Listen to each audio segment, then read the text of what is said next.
பணி பாதுகாப்பு வேண்டி திண்டுக்கல்லில் இந்திய மருத்துவ சங்கம் மற்றும் மகப்பேறு மருத்துவ சங்கத்தினர் பேரணியில் ஈடுபட்டனர். கொல்கத்தாவை சேர்ந்த மருத்துவக் கல்லூரி மாணவி அபயா பணியில் இருக்கும்போது கொலை செய்யப்பட்டார். இச்சம்பவம் நாடு முழுவதும் உள்ள மருத்துவர் மத்தியில் கடும் அதிர்ச்சியை ஏற்படுத்தியது.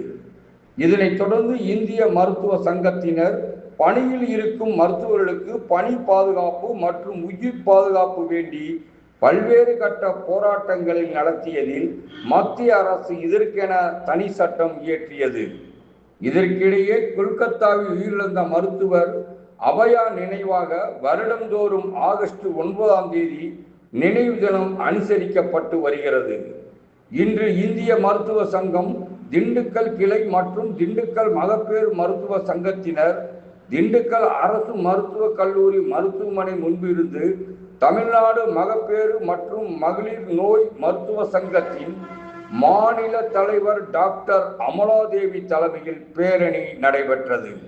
இப்பேரணியில் தமிழ்நாடு அரசு மருத்துவர் சங்க மாநில தலைவர் டாக்டர் சீனிவாசன் கலந்து கொண்டு பேரணியை தொடங்கி வைத்தார்.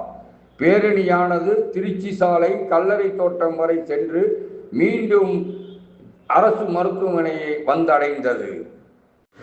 பேரணியில் மகப்பேறு மருத்துவர்கள், மருத்துவ ஊழியர்கள், பெண்கள், மாணவிகள் என ஏராளமானோர் பேரணியில் கலந்து கொண்டனர். பாதுகாப்பு மற்றும் உயிர் பாதுகாப்பு வேண்டும் என வலியுறுத்தி கோஷங்களை எழுப்பினர்.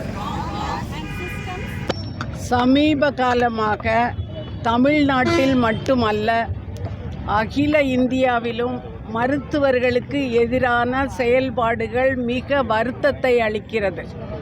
ஏன்னா உயிரை கொடுத்து பணி செய்கிற நாங்கள் எங்களுடைய உயிரை பற்றியே கவலைப்பட்டு கொண்டிருந்தால் எப்படி எங்கள் பணியை சிறப்பாக செய்ய முடியும்?